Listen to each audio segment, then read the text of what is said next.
وملائكته يصلون على النبي يا أيها الذين آمنوا صلوا عليه وسلموا تسليما اللهم صل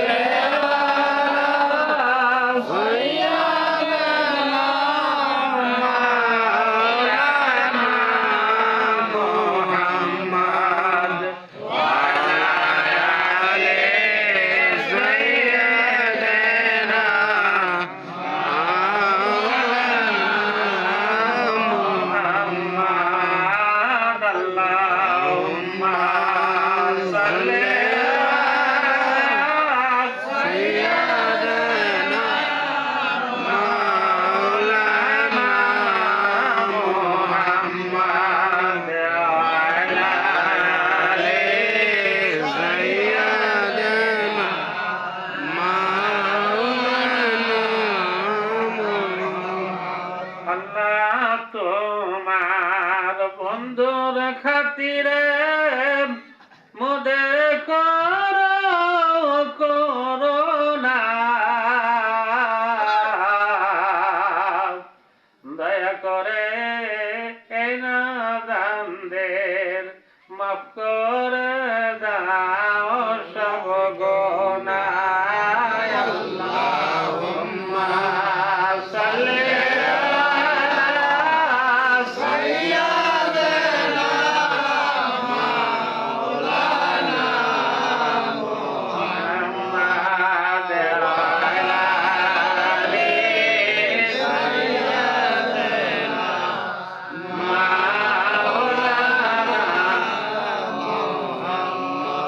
নাহমাদুহু ওয়া নুসাল্লি আলা রাসূলিহিল কারীম আম্মা বাদ আজকে যে ফাতিহা শরীফ উপলক্ষে আমরা এখানে দূর দূরান্ত থেকে আগত আমার প্রিয় জাকির ভাইরা সর্বপ্রথম মহান আল্লাহ তাআলার দরবারে অসংখ্য শুকরিয়া সকলেই বলে আলহামদুলিল্লাহ আলহামদুলিল্লাহ এবং আমাদের আত্মার রাজ্যের সম্রাট আমাদের নয়নের মণি শেরে তাজ মহান মুর্শিদ আল্লামা খাজা বাবা শাহানশাহ এনায়েতপুরী রহমাতুল্লাহি আলাইহি ওনার কদম মোবারকে লাখো কোটি ভক্তি ও কদম বসি ওনার রুহানি আওলাদ ওনার জাত আওলাদ আমাদের আত্মার রাজ্যের সম্রাট বাংলা ভারতের অসংখ্য পাপী তাবির কান্ডারি গৌসুল আজম খাজা বাবা শম্ভুগঞ্জি ওনার কদম মোবারকে লাখো কোটি ভক্তি ও কদম বসি ওনার আদরের আওলাদ আমাদের বাংলা ভারতের অসংখ্য ভক্তবৃন্দের নয়নমণি আমাদের মহান মুর্শিদ আল্লামা খাজা বাবা মুর্শিদ করি ওনার কদম মোবারকে লাখো কোটি ভক্তি ও কদম বসি আমরা এখানে যারা জমায়েত হয়েছি সকলেই আমরা আজকের এই আশিক ভাইয়েরা আজকে দাওয়াতি মেহমান আমাদের এলাকার এই আমাদের আজকের এই মুন্সিবাড়ি আমাদের এই জাকের মসজিদের সম্মানিত ইমাম সাহেব মৌলানা আজিজুর রহমান মজনু সাহেব আমার শিক্ষাদাতা এখানে উপস্থিত আছেন এবং ওনার ছেলে মনে হয় আমার বন্ধু আমরা একই সাথে চলাফেরা করছি আজকের এই দাওয়াত ওনার চাচা আমাদের শাহালি চাচা ওনার ফাতেহ উপলক্ষে হঠাৎ করে বলছে তোমার আর থাকতেই হবে যত ব্যস্ততার মধ্যে দুটি কথা বলার জন্য একটু উপস্থিত থাকার জন্য অনুরোধ করাতে আমি আপনাদের সামনে আমি গুনাহগারের আশার নসিব হয়েছে আল্লাহ তৌফিক দিচ্ছে এই জন্যে আমরা আপনাদের কাছে দোয়া নেওয়ার জন্য আমরা উপস্থিত হয়েছি সব এই জন্যে আমরা এই পৃথিবীতে কেউ থাকতে আসি নাই আমরা কেউ পৃথিবীতে থাকতে আসি নাই আজকে শাহালি চাচা মারা গেছে ওনার ফাতিহা করতেছি আমরা একদিন চলে যাবো এই পৃথিবীর থেকে কেউ থাকতে আসি না এই জন্য আল্লাহ তাআলা কোরআনে পাকের ভিতরে ইরশাদ করেছেন আমি একটু কোরআন শরীফ থেকে তেলাওয়াত করছি বিসমিল্লাহির রহমানির রহিম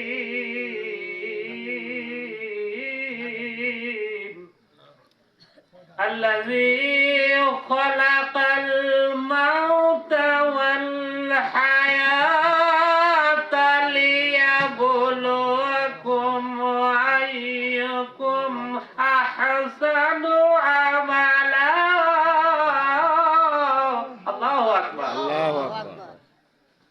পাক সুবহানাহু ওয়া তাআলা পবিত্র কালামে মাজিদের ভিতরে ইরশাদ করেন, আমি আল্লাহ সৃষ্টি করেছি। ওই আল্লাহ সৃষ্টি করেছেন খালাকাল মাউতা, মৃত্যু সৃষ্টি করেছেন, ওয়াল হায়াতা, আল্লাহ হায়াত মৌত সৃষ্টি করেছেন আমাদের জন্য, ঠিক কিনা? এজন্যই মানুষকে আল্লাহ তাআলা হায়াত সৃষ্টি করেছেন, কে ভালো কাজ করে পৃথিবী থেকে চলে যায়। কারণ এই হায়াতটা পরীক্ষার জন্য সৃষ্টি করেছেন। আমরা অনেক সময় বলে আলেম ওলামারা ওয়াজের মাহফিলের মধ্যে আমরা শুনেন আমল করে দেন। আমল মানে কি? আমল আমরা বুঝি না। আমল মানে কাজ। আমল আরবি শব্দ, এর মানে হলো কাজ, আর বাংলা অর্থ হলো কাজ। আমল মানে কাজ। বাংলাতে আমরা এই দুনিয়ার জমিনে কাজকর্ম করি, এগুলি একটা কাজ বোঝায়। এই জন্যই আল্লাহ পাক রব্বুল আলামিন বলছেন, আমি যে হুকুম দিয়েছি নেক কাজ করার জন্য, ভালো কাজ করার জন্য, এই ভালো কাজ যারা করে আসবে আমি আল্লাহ তাআলার কাছে তারা প্রিয় হয়ে যাবে। বলে সুবহানাল্লাহ। যারা ভালো কাজ করে যাবে তাদের জন্য সুসংবাদ আছে। তাদের জন্য কি আছে? সুসংবাদ আছে। এই জন্য আমরা মরার আগে মরার কথা স্মরণ করি, কারণ মৃত্যু একদিন আমাদের মধ্যে আসবে। মহান আল্লাহ পাক সুবহানাহু ওয়া তাআলা, সেই মহান কুদরত আল্লাহ, তার কোনো মৃত্যু নাই। সেই আল্লাহর কোনো মৃত্যু নাই। কার মৃত্যু নাই? আল্লাহর কোনো মৃত্যু নাই। এই জন্য আল্লাহ আয়াতুল কুরসির মধ্যে বলেছেন, লা তাখুযুহু সিনাতুন ওয়ালা নাওম। অর্থাৎ আমি আল্লাহর কোনো মৃত্যু নাই। আল্লাহ কি নাই? মৃত্যু নাই। তাহলে আল্লাহ রাব্বুল আলামিনকে আমরা কিভাবে পাবো? আল্লাহ দৌরাত্ম আমরা কিভাবে হাসিল করব? এই জন্য মহান আল্লাহ সুবহানাহু ওয়া তাআলা আমাদেরকে দিক নির্দেশনা দিয়ে গেছেন। বিসমিল্লাহির রহমানির রহিম, কুল ইন কুনতুম তুহিব্বুনাল্লাহ ফাত্তাবিউনি ইউহিব্বুকুমুল্লাহু ওয়া ইয়াগফির লাকুম যুনুবাকুম ওয়াল্লাহু গাফুরুর রাহিম। আল্লাহ পাক সুবহানাহু ওয়া তাআলা বলেন যে আমি আল্লাহকে তোমরা যদি পেতে চাও, আমি আল্লাহর সঙ্গে উঠা বসা করতে চাও, আমি আল্লাহর সঙ্গে কথা বলতে চাও, আমি আল্লাহর পাশাপাশি আসতে চাও, আমি আল্লাহর মহব্বত হাসিল করতে চাও, তাহলে একটা কাজ করো তোমরা। আমি আল্লাহকে তোমরা তো দেখো নাই, আমি আল্লাহকে তোমরা চর্ম চোখ দিয়ে দেখতেও পারবে না। তোমাদের ওই ভোল্টেজ নাই, ওই পাওয়ার নাই, ওই ক্ষমতা নাই। এই জন্য আমি একটা ওসিলা দিলাম, ভোল্টেজ কমাইয়া ভোল্টেজ সংশোধন করে। যেমন এখানে 1000 পাওয়ারের ভোল্টেজের খাম্বা আমাদের সেখানে সংযোগের সময় সাধারণ বাতিতে মিল ফ্যাক্টরিতে দেয় না, সেখান থেকে ভোল্টেজ কিছু কমাইয়া মিল ফ্যাক্টরি বাড়িতে লাইন দেয়, মিটার নামায়, ঠিক কিনা? এরকম আল্লাহ পাক সেই নূরের তাজাল্লি যে মানুষ কুলাইতে পারবে না মানুষের চর্ম চক্ষু দিয়া।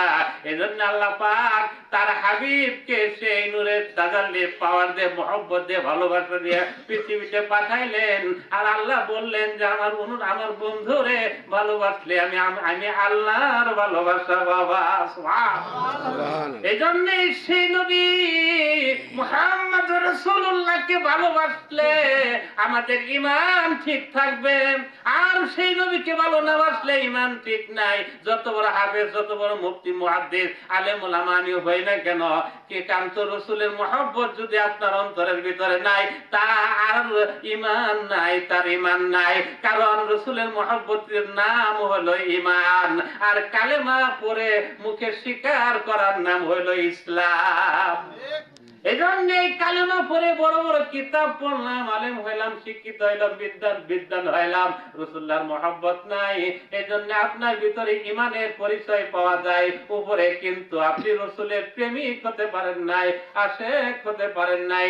এই জন্য সেই নবীজির মহব্বতে আল্লাহ তাআলা বলছেন, আমি আল্লাহ রব্বুল আলামিন আমি আল্লাহকে পাওয়ার জন্য রাস্তা দেখাই দিয়েছি। তোমরা আমি আমার বন্ধুর কাছে চলে যাও, আমি আমার বন্ধুকে ভালোবাসি, আমি আল্লাহকে ভালোবাসা হয়ে যাবে। আমরা ওই নবীর উম্মত, আমরা ওই নবীর উম্মত, যার সিলাই মহান আল্লাহ, যার সিলাই মহান আল্লাহ বানাইছেন জগৎ। বলেন, যার সিলাই মহান আল্লাহ, যার সিলাই মহান আল্লাহ বানাইছেন জগৎ। আমরা ওই নবীর উম্মত, আমরা ওই নবীর উম্মত, আমরা ওই নবীর উম্মত। ওই নবীজির নামে উসিলায় বাবা আদম ক্ষমা ভিক্ষা পায়। আল্লাহু আকবার। এই নবীজির নামে উসিলায় বাবা আদম ক্ষমা ভিক্ষা পায়। যার উসিলায় নূহ নবী, যার উসিলায় নূহ নবী পাইলেন মুক্তির পথ। আমরা ওই নবীর উম্মত। আল্লাহুম্মা সাল্লি আলা সাইয়্যিদিনা মাওলানা মুহাম্মদ ওয়া আলা আলি সাইয়্যিদিনা মাওলানা মুহাম্মদ। আল্লাহুম্মা সাল্লি আলা সাইয়্যিদিনা মাওলানা মুহাম্মদ ওয়া আলা আলি সাইয়্যিদিনা মাওলানা মুহাম্মদ। আমার বন্ধুগণ, সেই নবীজিকে ভালোবাসলে ঈমান পরিপূর্ণতা আসে। কিন্তু এই নবীজির শানে, এই নবীজির মানে সম্মান করলে, দরুদ শরীফ পড়লে, আমাদের আগে আমরা শুনছি, আমাদের মাওলানা সাহেব বলে গেছেন, বরকত হাসিল হয়, রিজিক বাড়ে, হায়াত বাড়ে। সেই কাজ হলো নবীজির মহব্বতে দরুদ শরীফ পাঠ করা। কারণ নবীজির মহব্বতে যারা দরুদ শরীফ পাঠ করে, আল্লাহ তাআলা তার 10টা রহমত নাযিল করবে। সুবহানাল্লাহ। আর 10টা সম্মান বাড়ায় দেয়, আল্লাহ তার রিজিক বৃদ্ধি করে দেয়। সুবহানাল্লাহ। এজন্য সেই নবীজিকে যারা মহব্বত করে দুনিয়া থেকে চলে গেছে, সেই মহাপুরুষেরা, সেই মহান আল্লাহর ওলিরা ভারতবর্ষের জমিনে ঘুমিয়ে আছে। সেই মহান ওলি আল্লাহরা সেই ভারতবর্ষের জমিনে ঘুমিয়ে আছেন। শাহ মুজাদ্দিদ আল ফেসানি রাহমাতুল্লাহ মুসলিম শরীফে, আমাদের সেই মেহেদিবাগে আজমির শরীফে মহান আল্লাহর ওলি সুইয়া ওয়াজিদ আলী রহমাতুল্লাহ আলাইহি, সেই নায়কপুরি শাহ নায়কপুরি রহমত সাহেবুল্লাহ রওজা শরীফে মাজার শরীফে শুয়ে আছেন। শাহ নায়কপুরি রহমাতুল্লাহ আলাইহি, মহান আল্লাহর ওলিরা এই বাংলার জমিনে, ভারতবর্ষের জমিনে ইসলাম কায়েম করছে। ইসলাম কোন আলেম এই দুনিয়া, এই ভারতবর্ষের জমিনে কোন আলেম মানে নাই। আল্লাহর ওলিরা এই পৃথিবী, ভারতবর্ষের জমিনে ইসলাম কায়েম করছে। সম্রাট আকবর ইতিহাস 5 মিনিট ইতিহাস করি নাকি। ভারতবর্ষের জমিনে যিনি এই দিন ইসলামকে ধ্বংস করে দিতে চেয়েছিল, সেই জালেম সম্রাট আকবর, জালেম সম্রাট আকবর সেই ইসলামকে ধ্বংস করার জন্য একটা পরিকল্পনা সে হাতে নিল।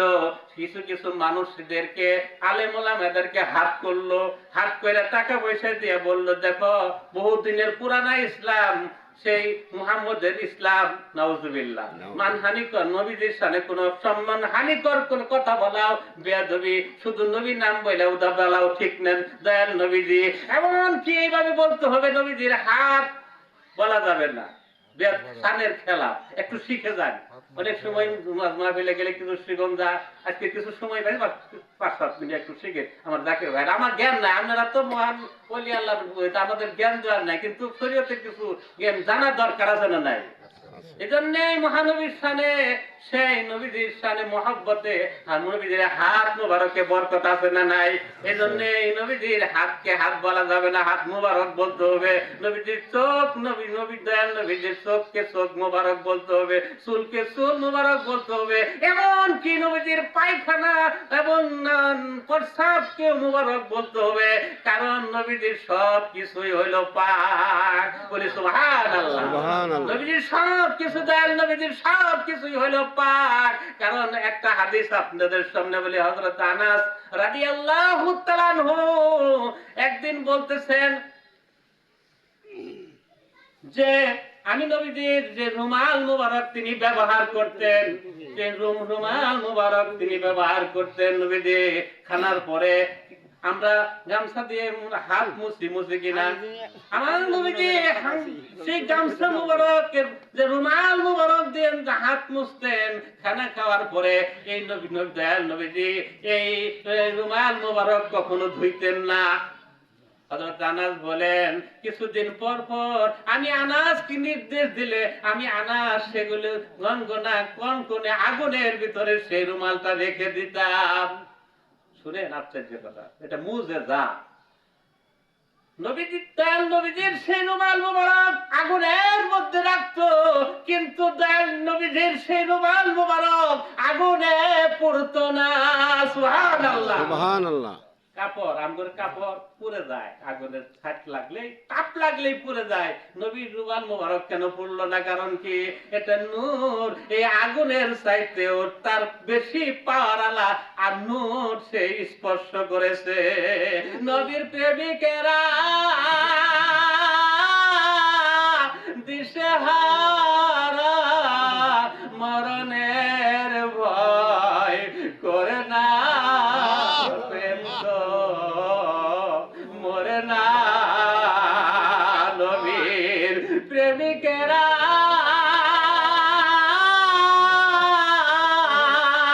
দিশেহারা মরণের ভয় করে না, প্রেম তো মরে না।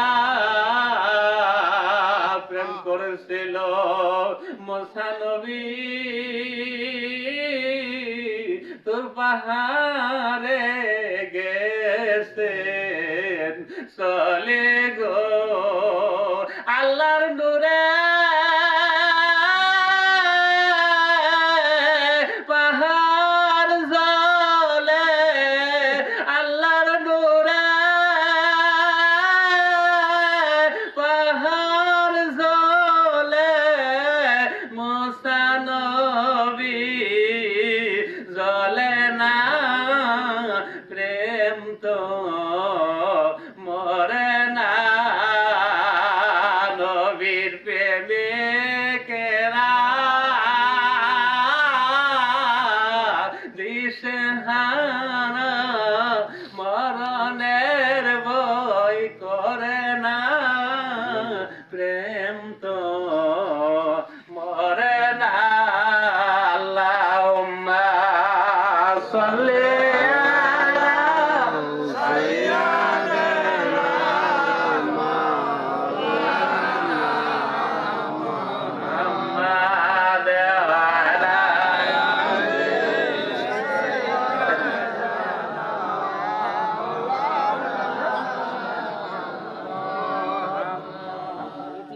Allahumma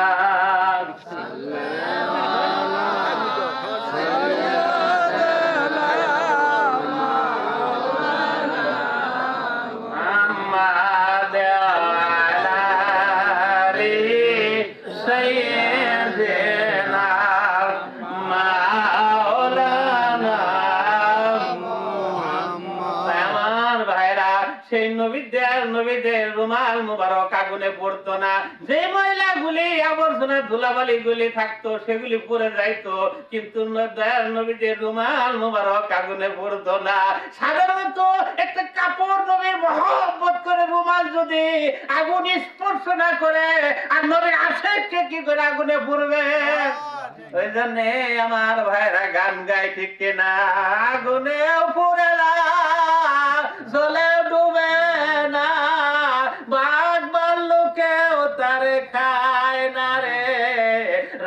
প্রেমিক যারা আল্লাহ বুঝে তারা মরিয়াও মরে না গো। রাসূল প্রেমিক যারা আল্লাহ বুঝে তারা মরিয়াও মরে না গো। ঠিক কিনা? এই জন্য আমার ভাইরা সেই যে নবীজির সাথে আমার আল্লাহর শরীয়ত প্রবর্তন করেছে, নামাজের আইন করেছে, রোজার আইন করেছে, আল্লাহ কোরআন বিধান নাযিল করেছেন, সেই দয়াল নবীজির সাথে নামাজ না পড়লে কি হয়? গুনাহ না? না, এক ওয়াক্তের নামাজ, 5 ওয়াক্তের নামাজ পড়া আমাদের জন্য আল্লাহ ফরজ করে দিচ্ছে। ঠিক কিনা? কারণ এক ওয়াক্তের নামাজ কাজা করলে 80 হুকবা, এক হুকবার সমতুল্য 2,88,00,000 বছর জাহান্নামের আগুনে জ্বলতে হবে। নামাজ কাজা করা যাবে না। আমার ভাইয়েরা, আমার আশেক ভাইয়েরা, নামাজ কাজা করা যাবে। এই জন্য আমার ওলি আল্লাহরা নামাজের হুজুরি কাল শিক্ষা দিয়েছেন। বাবারা, হুজুরি কালবের দিকে তোমরা মুতাওয়াজ্জা হয়, নামাজ পড়ো। আমার আল্লাহ হুকুম দিছে নামাজ ফরজের আইন, কিন্তু নামাজের শিক্ষার আগে আমার রাসূলকে দয়াল নবীজিকে আল্লাহ কোরআনে 30 পারায় আল্লাহ বলছেন কাদ আফলাহা মান যাক্কা ওয়া যাকারা ইসমা রাব্বিহি ফাসাল্লা। তোমার কলবকে পরিশুদ্ধ করা আগে, তারপর তোমরা নামাজ পড়ো। নামাজ তোমাদের পরিশুদ্ধ হবে। এজন্যই যারা আশেক প্রেমিক যারা তাদের বেশি বেশি নামাজ পড়া আমাদের দরকার আছে কিনা নাই? কারণ রাসূলুল্লাহ আমাদের নামাজ পড়া না পড়ার কারণে জাহান্নামের আগুনে জ্বলতে হবে না, আশেকেরা জাহান্নামে আগুনে জ্বলবে না। এজন্য নামাজ পড়তে হবে।